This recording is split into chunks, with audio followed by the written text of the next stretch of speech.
How Freedom Rider Diane Nash risked her life to desegregate the South. Diane, you've gotten with the wrong bunch. Those were the words that civil rights activist Diane Nash heard when her grandmother found out she was involved in the civil rights movement in 1960. Imagine her grandmother's surprise when she found out that Nash wasn't just involved, but was leading the charge of the Nashville student sit-ins. Later, in fact, she would go on to help coordinate the Freedom Rides. The response of Nash's family was one that many others would express throughout her journey: fear. And with the violence and discrimination that was rampant throughout the country in the 1950s and 60s, it was easy to see why. Nash was born in 1938 and raised in Chicago, away from the strong racial divisions that saw African Americans treated as second-class citizens under Jim Crow laws in the South. It wasn't until she enrolled at the historically black Fisk University in Nashville, Tennessee, in 1959 that she came face to face with overt discrimination. There were signs that said white, white only, colored. The library was segregated. The public library, parks, swimming pools, hotels, motels, she recalled. I was at a period where I was interested in expanding, going new places, seeing new things, meeting new people, so that felt very confined and uncomfortable. Among the many facilities that weren't available to Nash and her peers were restaurants that served black customers only on a takeout basis, which meant they weren't allowed to sit and eat inside. Instead, black patrons were forced to eat along the curbs and alleys of Nashville during the lunch hour. Nash couldn't adhere to these rules. In her eyes, that would be agreeing with unjust laws. But before she could take a stand against these restaurants, essentially protesting the government itself, she needed a plan of action.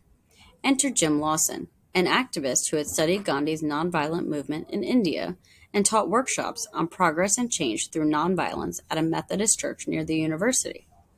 The spring after she enrolled at Fisk, just shy of 22 years old, Nash became a leader in the Nashville Student Central Committee, which organized sit-ins at discriminatory restaurants throughout the city. Faced with fuming community that did everything in their power to remove the students, Nash encountered the frightening scenarios that she had prepared for during Lawson's workshops. Leading up to her first sit-in in February 1960, Nash worried about being arrested. She'd voiced her concern in the workshops, saying she'd help with the phone calls and organizing, but in the end, she would not go to jail. But when the time came, I went, she says, of the dozens of arrests she'd face in the not-too-distant future. The success of the sit-ins on May 10th that year would make Nashville the first southern city to desegregate lunch counters in the country. But that was only the beginning for the young activist. The same year, Nash traveled to Raleigh, North Carolina, to meet with other progressive students in the South and formed the Student Nonviolent Coordinating Committee, SNCC. The organization would work with other major organizations within the civil rights movement, including the National Association for the Advancement of Colored People, the NAACP, and the Congress of Racial Equality, CORE. In 1961, the Nashville Student Central Committee received a notice from CORE that they were beginning the Freedom Rides, a nonviolent protest to desegregate interstate bus travel and terminals that started in Washington, D.C., before making its way through southern states. The student activists offered to help in any way they could. It wouldn't be long before they were called on to fulfill that request.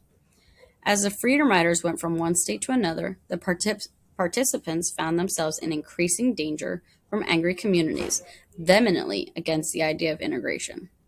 The aggression came to a head as the Freedom Rides reached Alabama. The buses were burned and activists beaten on May 14, 1961, forcing them to retreat to New Orleans. From there, it was up to Nash to carry the torch with a new group of Freedom Riders. We recognize that if Freedom Ride was ended right after all the violence, Southern white racists would think that they could stop a project by inflicting enough violence on it, she says. And we wouldn't have been able to have any kind of movement for voting rights, for buses, public accommodations, or anything after that, without getting a lot of people killed first. So Nash and her peers continued the Freedom Rides, despite the objections of many powerful people, including Attorney General Robert Kennedy. Kennedy has instructed his assistant, John Siegenthaler, to speak directly with Nash in an attempt to call off the Freedom Rides. With so much bloodshed in Alabama, he urged the chairwoman to back down from the violence that undoubtedly awaited them on the trail. People understood very well what could happen, says Nash, who explained to Sigenhaler that the participants in the Freedom Rides have given her sealed envelopes with their wills in the event of their deaths. Fortunately, I was able to return all of those sealed envelopes. The Freedom Rides concluded in the fall of 1961 with yet another victory for the civil rights movement. The Interstate Commerce Commission made segregated bus travels and terminals illegal, effective November 1st. However, Nash's strength would again be tested when she faced law enforcement later that year, and this time she was pregnant. In 1961, Nash was arrested for contributing to the delinquency of minors after encouraging young people to fight for desegregated buses in Mississippi. At the time, she was living with her husband, James Bevel, in Jackson. The couple who met through activism had been spreading a message of nonviolence within the community. Nash's attorney had wrongly advised her that she did not need to appear in court, which resulted in a warrant for her arrest. 6 months pregnant at the time, Nash went to court to surrender to the authorities. She was facing a 2-year prison sentence. When I surrendered, I sat in the front seat of the courtroom, and the bailiff told me to move back, and I thought I might be here for 2 years. I'm not moving anywhere. She says, so they charged me with contempt of court for refusing to move to the back. The contempt of court sentence lasted only 10 days. While in jail, the only thing on Nash's mind was her unborn child. She was determined to do everything she could so that her child would enter a world that was equal for all Americans, regardless of race. After she served her sentence for contempt, the judge declined to hear Nash's other case. Nash believes the federal government tapped her telephone line and listened in when she told organizations in the civil rights movement that she was pregnant and headed to jail for up to 2 years. On the heels of the horrific imagery of the bloodied and beaten Freedom Riders that had been spread far and wide, they surmised that Mississippi didn't want to find itself, once again, at the center of a national political debate. As a result, the government reduced Nash's sentence for contributing to the delinquency of minors without formally addressing it. This left Nash in a predicament. She didn't want the prejudice system she'd been fighting against to think that she was indebted to it. She was ready and willing to serve her full sentence, after all. When I got home, I wrote Judge Moore a certified return receipt letter and said, in case you change your mind and you want me, here's where you can reach me. Nash recalls, and though the judge never took her up on her offer, Nash was always ready to do what was necessary to make a mark. To change the world, she says with a laugh, sometimes you have to be bad. Now I'm going to switch to a different article. This article is Freedom Summer, and is your second option for a reading article. Freedom Summer, or the Mississippi Summer Project, was a 1964 voter registration drive aimed at increasing the number of registered Black voters in Mississippi. Over 700 mostly white volunteers joined African Americans in the Mississippi to fight against voter intimidation and discrimination at the polls. The movement was organized by civil rights organizations like the Congress for Racial Equality, CORE, and the Student Nonviolent Coordinating Committee, SNCC, and run by the Local Council of Federated Organizations, COFO. Freedom Summer volunteers were met with violent resistance from the Ku Klux Klan and members of state and local law enforcement. News coverage of beatings, false arrests, and even murder drew international attention to the civil rights movement. The increased awareness it brought to the voter discrimination helped lead to the Voting Rights Act of 1965. What was the cause of the Freedom Summer? By 1964, the civil rights movement was in full swing. The Freedom Riders had spent 1961 riding buses throughout the segregated South, fighting Jim Crow laws that dictated where Black riders could sit, eat, and drink.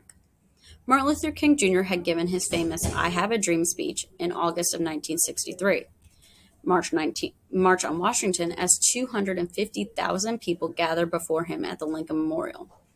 Despite all this progress, the South remained segregated, especially when it came to the polls, where African Americans faced violence and intimidation when they attempted to exercise their constitutional right to vote. Poll taxes and literacy tests designed to silence Black voters were common. Without access to the polls, political change in favor of civil rights was slow to non-existent. Mississippi was chosen as the site of the Freedom Summer Project due to its historically low levels of African American voter registration. In 1962, less than 7% of the state's eligible black voters were registered to vote. Freedom Summer begins. On June 15, 1964, the first 300 voters arrived in Mississippi. Mississippi Project Director Robert Bob Moses had pledged his staff and volunteers to nonviolence in all situations.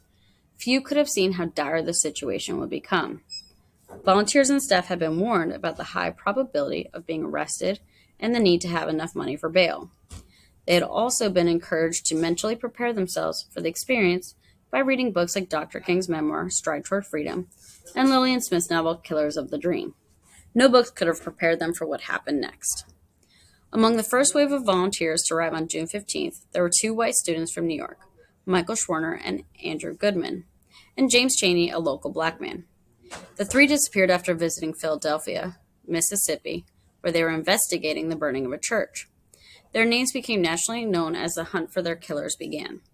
Spooked but still determined, the staff and volunteers of the Mississippi Project continued on their mission to register voters and foster a grassroots freedom movement that would continue after their departure. 6 weeks later, the beaten bodies of the missing volunteers were recovered, killed by the Ku Klux Klan lynch mob that had the protection and help of local policemen. Public outcry over the killings mounted. Where was federal protection? Why had the investigations have been so slow? Distrust grew between white and black volunteers and staff. Was the Freedom Summer a success? Voter registration in Mississippi was not greatly impacted by the Freedom Summer.